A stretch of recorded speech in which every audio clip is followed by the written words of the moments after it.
Hello guys, this is Coach B with MasterYourChess.com, and in this video we're going to talk about how to use a protected passed pawn to win the game. And before we get started, I do want to mention that if you haven't watched the video on counting and outflanking, I encourage you to watch those videos first so you could fully understand this lesson.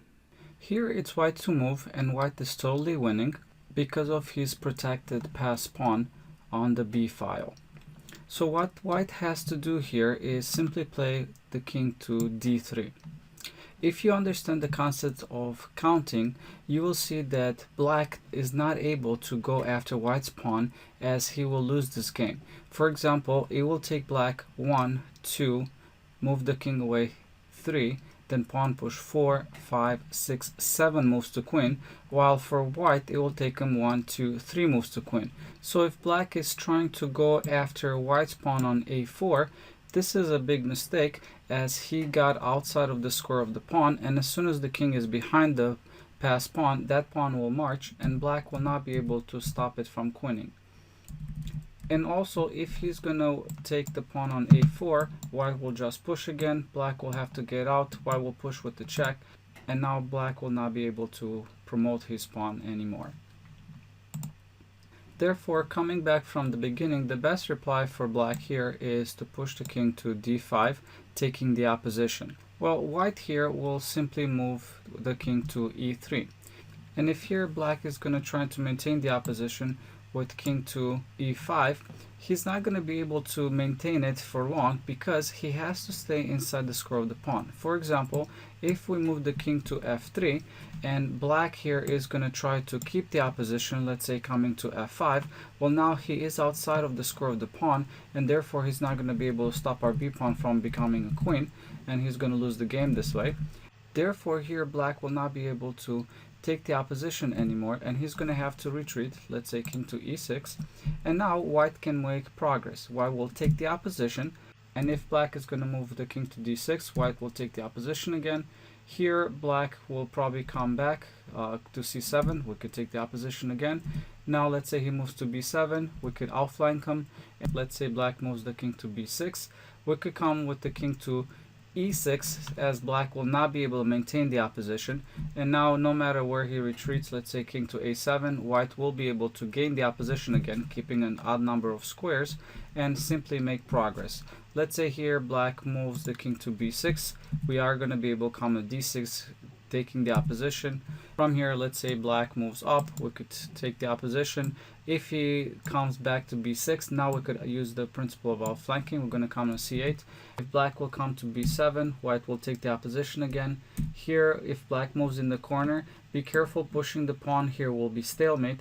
However, white will come to b6, black will take the opposition, and we always want to move to the rook file when we have a knight pawn. So we're going to move to the king to a6, black will take the opposition. However, now we can start marching the pawn to b6, regaining opposition.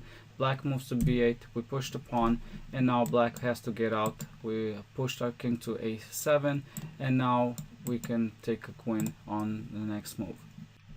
In this next position, if we count, we could see that white is again winning, as it will take black 1, 2, take the pawn, move away 3, then pawn push 4, 5, 6 moves to queen, while for white it's going to be only 1, 2, 3, 4 moves. Therefore white will queen first.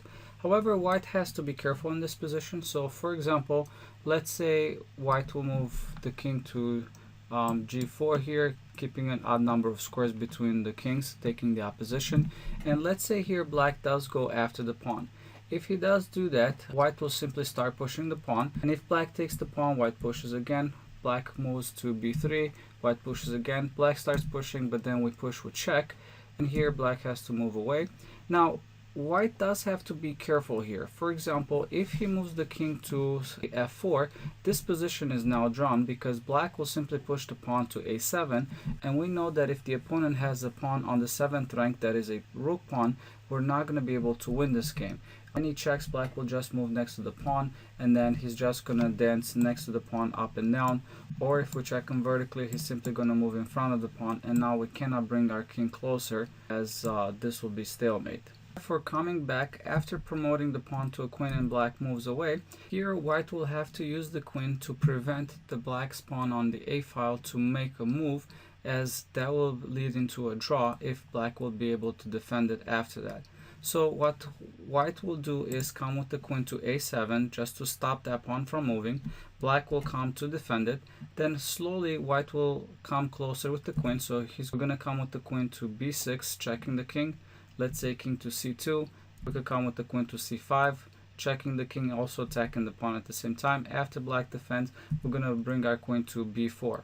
And here black has only one move to defend his pawn, which is moving the king to a2. And now we could move our king closer to black, as black doesn't have any move except moving away with the king, and then we could take the pawn with check. And now from here we will be able to win this game. And in this last position, we have the pawns all the way back. White still has a protected pass pawn. And if we look at this position, even though white's king is so far away, if we count, we will see that this position is actually still a draw. It will take black 1, 2, take the pawn, move away 3, then pawn push 4, 5 moves to queen. And it will also take white 1, 2, 3, 4, 5 moves to queen as well.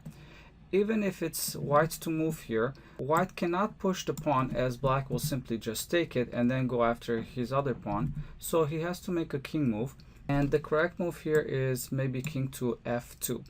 If white will make the mistake to move the king to f1, now he's actually going to lose this game, because this time it's black to move, and black will queen in 5 moves, and white will also queen in 5 moves. But because it's black to move, he's going to queen first, and he's going to queen with check. So what's going to happen is he's going to move the king to b2. We're going to start marching our pawn. Black will take the pawn on a2. We will push to b5. Black will move away to b2, then push to b6. He's going to push his pawn, we push ours, and then he's going to queen, but he's going to queen with check. We have to move away, and now queen will come and attack the pawn, win the pawn, and also win the game.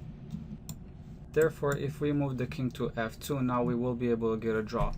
Black will queen in 5 moves, we will queen in 5 moves. Since he has the move, he's going to queen first, we're going to queen on the next move, and this position will end in a draw. So he's going to come to b2, we're going to push our pawn, he's going to take, we're going to push to b5, move away, we're going to push to b6, he's going to push to a2, we're going to push to b7, he's going to get a queen, and then we're going to get a queen with check. He's just going to move away, and now this game will end in a draw. And this is the last position I want to go over. Here black has an outside pass pawn and white has a protected pass pawn, but white is totally winning here. All we have to do is go after the pawn on the a file, and after we move the king to d3, we are in the square of the pawn, so we will be able to stop that pawn from queening.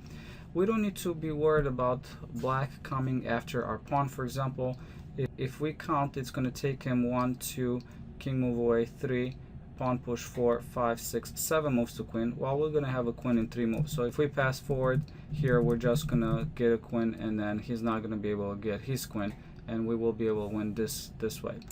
Therefore, what black is going to try to do is stop white from taking his pawn. So he's going to come taking the opposition, and then we're going to come with to c3. Black will come take the opposition. However, black will not be able to maintain the opposition to protect his pawn, because he does have to stay inside the square of the pawn.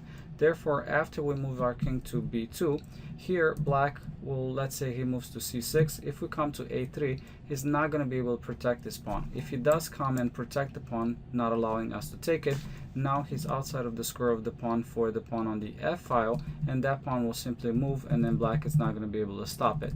Therefore, coming back here, black will have to allow white to take that pawn. Let's say he's going to move something like king to c5. After white takes the pawn, he's going to use the principle of outflanking and win this game. Alright, thank you for watching, and hopefully this position helped. I encourage you to visit my website masterchess.com, where you will be able to practice a lot of other positions that involve the protected pass pawn.